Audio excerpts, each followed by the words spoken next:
mootiin Girrisaa haraara mootummaa Itoophiyaa fi Abaaw Shanee gidduutti gaggeeffamu akka malee balaaleffata. Dursee haraarri kun karaa nagaatiin akka hin xumuramneef wantoota garaagaraa gara mootummaatti qabee barreessuu jalqabeera. Gaafa barreessu hiikoon siyaasaa isaa warri Shanee kun immoo mufatanii akka isaan haraara kana keessaa ba'an. Ammas akka ijoolleen gammoojjii keessatti deebitee dhumtu kana kan hin hawwachaan. Inni immoo yoo rakkoon jiraate rakkoo jira Itoophiyaa keessa dheet ittiin goofandii funaannata. Ittiin jireenya isaa biyya ambaa keessa bakka mijataa ta'e. Yoo rakkoon jiraate Itoophiyaa keessa Itoophiyaa fi qaamolee hidhatan kam gidduuttuu kan hin barbaannee fi haraara buusaadhee guyyaa tokko feesbuukii isaa irratti kan hin barreessine tokko mootii Girrisaadha. Inkaamii argata dubartii lama sadii ittiin fuudha hataa'ee ittiin jiraata. Amma hiriirri uummanni kaleessa naannoo Oromiyaatti ba'e mootummaa jajee yookiin qaama hidhatee laga keessa socho'u hin qeeqne. Qaamni hidhatee laga keessa socho'u Abaaw Shanee fi mootummaan Itoophiyaa karaa nagaatiin akka isaan xumuratan mootummaan naannoo Oromiyaa karaa nagaatiin rakkoo isaan gidduu jiru akka xumuratan jedhee waamicha dhiyeesse uummanni kun. Malee kaabinee warra badhaadhinaa jechuudhaaf miti uummanni kun hiriira kan bahe kaleessa dhugaa dubbanna yoo ta'e jechaadha. Kun immoo maal nama balaaleffachiiseetu dafee barreessa. Haraara Abaaw Shanee fi mootummaa Itoophiyaa akka malee kan balaaleffatu Girrisaa ta'uusaa hubachuu qabna. Waan yaadachiise bara 2012 filannoo irratti filannootti deeme. Mootiin Girrisaa Jawaarii fi Lidatuu Ayyaaloon OMN irratti ba'anii maal jedhan? Inni suni kamaskaram bu'aala mangistuu ellamee jedhe Lidatuun. Otoo maskaramiin gahin maskaram saayidars mangistuu xafaal yoo dhiqaal jedhe Jawaar immoo. Itti dabalee Dooktora Abiyyi Oromoo miti ilma nafxanyaa ta'e barreesse. Barreessuu bichaa otoo hin taane miidiyaa OMN irratti ba'ee dhaadachaa ture Jawaar. Maal abdate qeerroon na duuba jira dheet akkam barbaade mootummaa biyya bulchu bicciiree duuba taa'ee hojjedha dheetu yaada. Mootummaan Itoophiyaa bulchu sabaaf sablammii bulchaa nama aktivistii tokkoof bicciiramu miti mootummaan Itoophiyaa bulchu. Har'as mootummaa Itoophiyaa bicciiruudhaaf wanti inni gochaa jiru ilaalaa jirra asirratti. Ibsa kominikeeshinii mootummaa naannoo Oromiyaa amma baase yeroo sana garagalchee haraara kan didee mootummaa Itoophiyaati malee ibsa baasuun hin barbaachisu jedhe. Mootummaan Itoophiyaa haraara hundidee haraara kadhachaa jira bara. Warra karaa nagaa galan simachaa warra qaamolee sadaffaa barbaadan immoo bakka isaan barbaadanitti ofii isaatii deemee qilleensa biyyatti bilisa gochuudhaan isaan faana araaramuuf deemaa jira bara mootummaan Itoophiyaa. Uummanni kaleessa hiriira bahe immoo Shaneen qeeqne. Mootummaa biyyattis hin jenne. Qaamni biyya bulchus qaamni laga keessa socho'us haraaraan fixadhaa dhimma keessan jedhe. Girrisaan ammas maaliif balaaleffata akka malee isa jennutti immoo dhufna qabxii sadaffa. Maaliif balaaleffata? Shanee fi mootummaa Itoophiyaa gidduutti haraarri yoo hin buune Itoophiyaa keessa rakkoo jiraadhanii kanaan ajandaa godhatanii ittiin gurguratanii jiraatu. Oromoon du'uun, Oromoon ajjeefamuun, Oromoon qeessaa irraa buqqa'uun bu'uuraaleen misoomaa Oromiyaa keessatti hojii irraa dhaabatanii injiinaroonni adda addaa daandii hojjetan irraa addaan kutanii Finfinnee jiraachuun hojiin ala naannoon Oromiyaa ta'uun danqaan adda addaa baay'achuun Girrisaan ittiin daldala siyaasaa gurgurata. Adeemsa keessa immoo mootummaa ce'umsaa hawwu sana barbaada Girrisaan. Aktivistii namoota miiraan hoogganamii Oromiyaa keessatti nama 190 ol ficcisiisan guyyaa tokkotti natti marfamedhanii qeerroo Oromoo meeqa warra galaafachiise warra akkasitti aangoon Itoophiyaa hin kennamadhamee yaadamu chaadha. Isaan garuu Abaaw Shanee fi mootummaan Itoophiyaa haraara isaanii karaa nagaa kan fila akka hin xumuranne kan barbaadu cichoomee har'as kan itti wannee isaan kanachaa ittiin jiraatu kan niitii lama sadii ittiin fuudhanii biyyoota garaagaraa keessa akka barbaadan doolaara jijjiirratanii qaala'insa jireenyaa addunyaa mudate kana keessatti ittiin dandamachuudhaaf haraarri mootummaa Itoophiyaa fi qaamolee hidhatan gidduutti akka hin geggeeffamne kan barbaadu tokko mootii Girrisaadha. አሁን ያስቸገሩን የብልጽግና ፓርቲ ደጋፊ መስሎ ቀን ከሌሊት ዛብቹ የሚያጨበጭቡ የጆሃር መሐመድ ናፋቂዎች ናቸው። ውስጣቸው ሲፋቅ የጆሃር መሐመድ ናፋቂዎች ናቸው። ጆሃር መሐመድን እንደ ክርስቶስ ይመጣልናል ብሎ እንደ ክርስቶስ የሚመጣ ቀራለ ብሎ ቁጭ ብሎ የሚያጨበጭቡት የጆሃር መሐመድ ናፋቂዎች ናቸው። አሁን እያንዳንዳቸው እናውቃቸዋለን እኛ። ትላንት ከዛሬ 5 ዓመት በፊት አሚን ኮርጂ ይገደል ብሎ በጆሃር መሐመድ ትዕዛዝና በእነሱ ሲያጨበጭቡ የነበሩት ግሩፖች ከተማ ሲቃጠልና አብሮ ሲያቃጥሉ የነበሩ ግሩፖች አሁን ደግሞ የብልጽግናን ካባ ለብሰው ስላብቹ እናንተን ያጨበጭባሉ። አሁን ደግሞ ጊዜ ሲደርስ ቁልፋቸው ከፍተው የጆሃር ናፋቂዎች ናቸው፣ ስለ ጆሃር ያጨበጭባሉ። አንዱ ምን ብሎ ይጻፈው ዛሬ ባቱ ከተማ ላይ ለስሙ ዶክተር ነው። ጆሃርን ነካ የለውም በረካ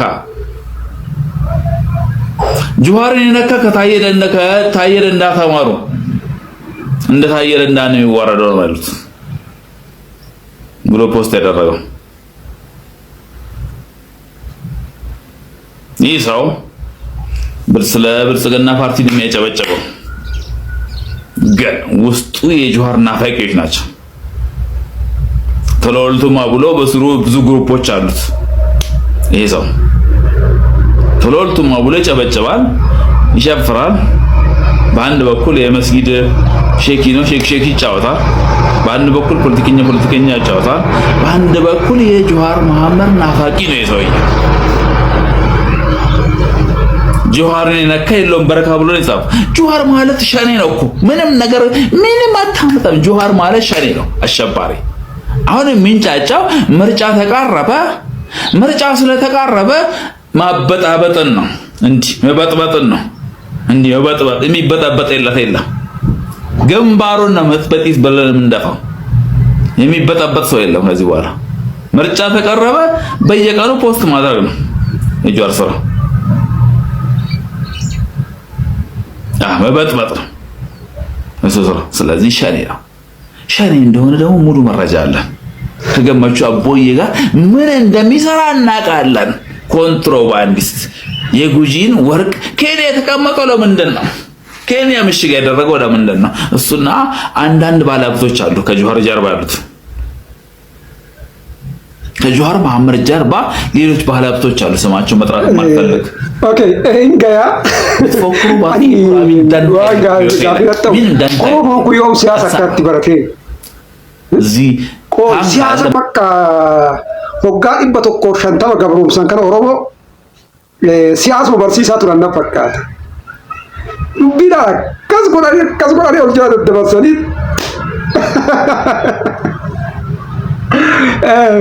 walumaa galatti jechuudha yoo tokko faniidha akka namallee kolfisiisu walumaan kolfidhaan nu hundaa keessa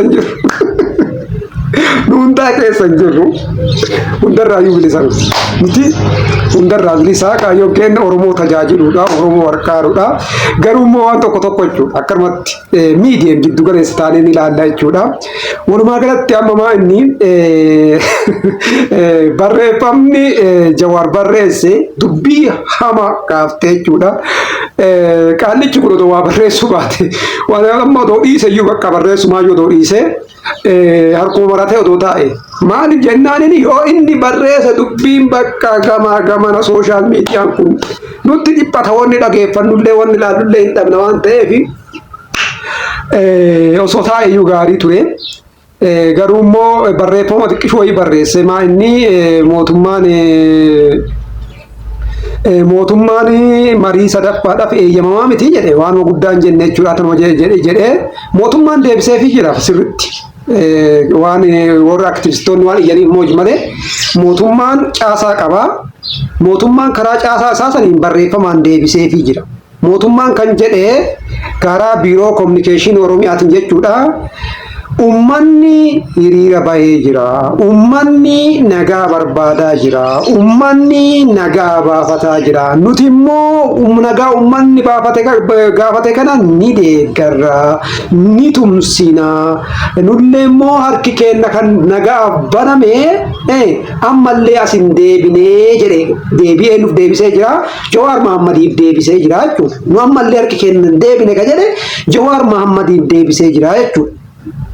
Jawaarillee kanuma jedhee mootummaan akkuma gaariitti deebisee fi caasaa ofii fayyadamee jechuudha. Mootummaa jechuun matammaa isaatti caasaa of danda'e qaba waan ta'eedhaaf jechuudha. Garuu maaltu jira namoonni ho'isuutu jira amma warri aktivistoota kuni gamaa gamana butanii dubbii ho'isu asii waan mootummaa deeggaran fakkaatanii asii waan Jawaariif deeggaran fakkaatanii warra iyyutu jira jechuudha.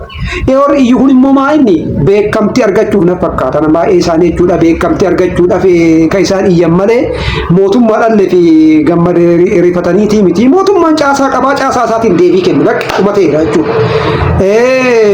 Jawaar yoo ta'e fudhataa yoo ta'u baatan dhiisaa addaas keessa hin jiru jechuudha. Garuu kan beekamuu qabu uummanni nagaa gaafataa jira, uumaa gaafii hin qabu. Mootummaan haa baasu, abbaan barbaade illee haa baasu. Uummanni nagaa barbaada. Pireed uummatee jiraachuu. Uummanni gaafii nagaa qabaachuu. Gaafii nagaa san nagaa sii buufnaa jedhee qaamni hunduu nagaa uummataa saniif irratti hirmaachuun alatti wanti biraa jechuudha. Ebaluu akkasiin ba'ee jennee wal arrabsuuni. Siyaasa yoo ta'e yaga tokko deemuu danda'a. Garuu immoo jijjiirama jechuudha. Ofii immoo warruma wal jaalatu wal arrabsaa oola jechuudha. Warruma wal jaalatuutu warruma hiriyaa duraan turaniitu wal arrabsaa oola. Kanaaf akkuma dhageeffattan kana jechuudha. Kana fakkaata. Ajaa'ib nama jechisiisa jechuudha. Barreeffamni ammasii sun dubbii kan uumte. Kanaaf yeroo biraa walitti deebina. Subscribe, share, like, comment gochuun dagatina. Nagataa.